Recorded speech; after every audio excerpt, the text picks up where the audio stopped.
அக்னி பரீட்சை நிகழ்ச்சிக்கு உங்களை அன்போடு வரவேற்கிறோம். இன்றைய நம்முடைய விருந்தினர் செல்வம் அடைக்கலநாதன். வன்னி நிலப்பரப்பின் நாடாளுமன்ற உறுப்பினராக இருக்கக்கூடியவர், டெலோ அமைப்பின் தலைவர், தமிழ் தேசிய கூட்டமைப்பின் நாடாளுமன்ற உறுப்பினர்களில் ஒருவர்.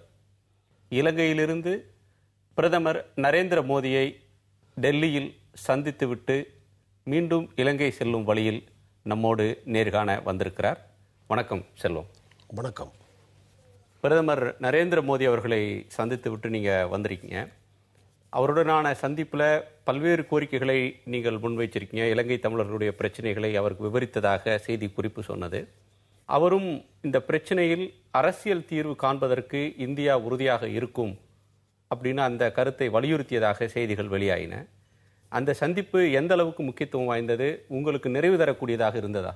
நிச்சயமாக. ஏனென்றால் முதல்ல அந்த சந்திப்பு என்பது எங்களுடைய தமிழ் மக்களுக்கு ஒரு கௌரவத்தை கொடுத்திருக்கிறது. காரணம் என்னென்றால், புதிய அரசு பதவியேற்ற பின்பு இலங்கை அரசாங்கத்தின் சார்பாக யாரும் அழைக்கப்படவில்லை. தமிழ் தேசிய கூட்டமைப்பு தான் முதல் அழைத்து சந்தித்தது. உண்மையிலே எங்களுடைய தமிழ் மக்களுக்கு பெருமைப்படுத்த வகையிலே இந்த சந்திப்பு இருக்கிறது என்பதை நான் சொல்லிக்கொள்ள வேண்டும். அந்த வகையிலே உண்மையிலே எங்களை பொறுத்தமட்டில் இந்த சந்திப்பு ஒரு பிரயோசனமாக இருந்தது. ஏனென்றால் நாங்கள் எங்களுடைய மக்களின் பிரச்சனை, இனப்பிரச்சனை தீர்வு சம்பந்தமாக பேசுகின்ற போது அவர் முதல் எடுத்து சொன்ன கருத்து, ஒரு சத்தியப்பிரமாணம் எடுக்கின்ற நேரத்திலே ஒரு அழைக்கப்பட்ட ஜனாதிபதி, இலங்கை ஜனாதிபதி அவர்களுக்கு உண்மையிலே அந்த நேரத்திலே யாரும் எந்த ஒரு அரசியல் சார்ந்த பிரச்சனைகளை கதைக்க மாட்டார்கள்.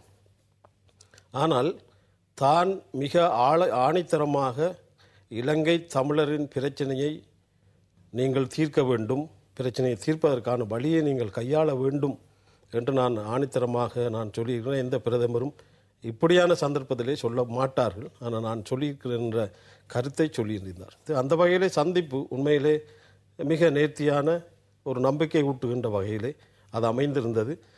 நடைமுறையிலே அது எப்படி இந்திய அரசு தன்னுடைய கவனத்தை செலுத்தி செய்ய போகிறது என்பதை நாங்கள் பொறுத்திருந்தான் பார்க்க வேண்டும். கடந்த காலத்திலும் முன்னாள் பிரதமர் மன்மோகன் சிங் அவர்களையும் இதே தமிழ் தேசிய கூட்டமைப்பின் சார்பில் சந்திச்சிருக்கீங்க. வெளியுறவுத்துறையினுடைய அமைச்சர்களாக இருந்தவர்களோடும் பல தருணங்களில் சந்திப்புகள் நிகழ்ந்திருக்கு.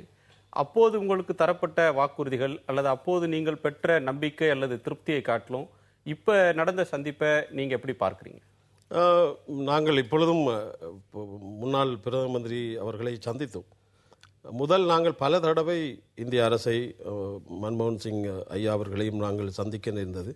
நாங்கள் விமர்சனம் என்றதை விட இந்திய அரசு தான் எங்களுடைய தீர்வான தரக்கூடிய ஒரு நாடு என்று தான் நாங்கள் கருதுகிறபடியால் இந்த அரசு ஒரு முழுமையான அங்கத்தவர்களை கொண்டு ஆட்சியை கொண்டு நடத்துகிற அரசாக இருக்கிறபடியால் திடமான முடிவை உடனுக்குடன் எடுத்து செயல்படக்கூடிய வல்லமை இன்றைய பிரதமருக்கு இருக்கிறது. அந்த வகையிலே கடந்த அரசாங்கத்தை விட இந்த அரசு மிக ஆளுமையோடு செயல்படும் என்று நாங்கள் நினைக்கிறோம். நரேந்திர மோடி அவர்களை நீங்கள் சந்தித்தது உங்களுக்கு எந்த அளவுக்கு மகிழ்ச்சியை தருதோ, நம்பிக்கையை தருகிறதோ, அதே அளவுக்கு ஒரு எரிச்சலையும் கோபத்தையும் இலங்கை அரசாங்கத்துக்கு தந்திருக்கிறது. சண்டே டைம்ஸ் உங்கள் நாட்டில் வர்ற பத்திரிகையில் இந்தியாவுக்கு நீங்கள் தூதுக்குழுவாக சென்று இந்திய பிரதமரை சந்திப்பதை மஹிந்த ராஜபக்ஷே ஏற்கவில்லை, இதனால் அதிருப்தி அடைந்தார். தனக்கு எதிராக தனக்கு ஒரு நெருக்குதல் தருவதற்காக இந்த சந்திப்பு நடக்கிறது என்று தன்னுடைய தூதர் ஒருவரை அனுப்பி சம்பந்தர் அவர்களிடம் பேசினார் அப்படின்னு சண்டே டைம்ஸ் பத்திரிகை செய்தி வெளியானது. அது எந்த அளவுக்கு சரியானது? ஏன் இலங்கை இந்த அளவிற்கு இதற்கு ஒரு முக்கியத்துவம் கொடுத்து பதட்டப்படுகிறது? நீங்கள் சொன்னது சரி. சம்பந்தன் ஐயாவிடம் ஒருவர் போய் பேசியிருக்கிறார். ஆனால் அவர் என்ன காரணம், ஏன் போகிறீர்கள் என்று அவர் எப்போ போறீங்க என்று அறியறதுக்காகத்தான் வந்திருப்பார் போல். அவர் இப்பொழுது ஜெர்மனியிலே ஒரு பதவிக்காக செல்லுகின்ற வழியிலே தன்னை ஆசீர்வாதம் வாங்குவதாக சொல்லித்தான் அங்கே போயிருக்கிறார். நீங்கள் சொன்னது போல கடைசி நேரத்தில் தான் எங்களுடைய சந்திப்பை நாங்கள் வெளியிட்டோம். ஏனென்றால் நாங்கள் சொல்லியிருந்தால் அதுக்கான தடைகளை நிச்சயமாக கொண்டு வந்திருப்பார்கள். அது உதாரணமாக சுப்பிரமணிய சுவாமி ஊடாக இலங்கை அரசு எங்களை சந்திக்க முடியாமல் தடுத்திருக்கும்.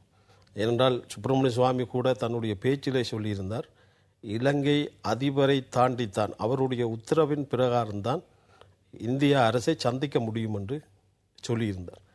அதால் நாங்கள் கடைசி மட்டும் அந்த திகதியை நாங்கள் வெளியிடவில்லை. அவர்கள் உண்மையிலே இந்திய அரசாங்கத்தை கண்டு பயப்படுகிறார்கள். ஏனென்றால் இலங்கை அரசு இட்ட வரைக்கும் கடந்த 5 வருடங்களுக்கு மேலாக போர் முற்று பெற்ற பின்பு எங்களுடைய தமிழ் இனத்திற்கு எந்த ஒரு தேவையோ அல்லது எந்த ஒரு விடயத்திலும் இந்த அரசு கரிசனை காட்டவில்லை. இந்த அரசு செய்யும் என்ற ஒரு எதிர்பார்ப்போடு பேச்சுவார்த்தை அப்படியெல்லாம் நாங்கள் செய்திருந்தோம்.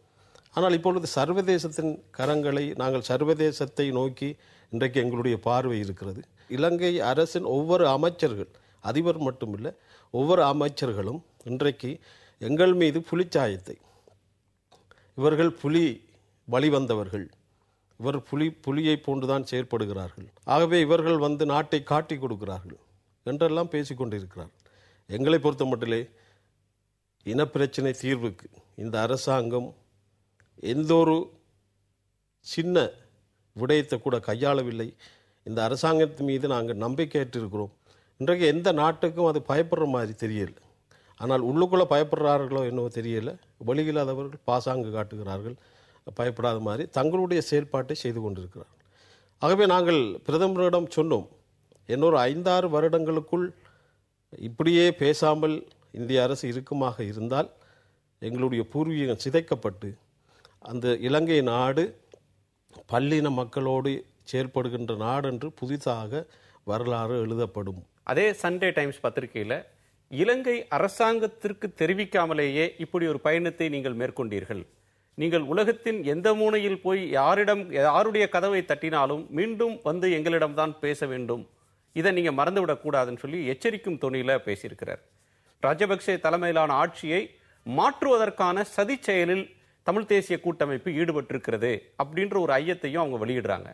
அப்படி ஏதேனும் உங்களுக்கு நோக்கம் இருக்கா?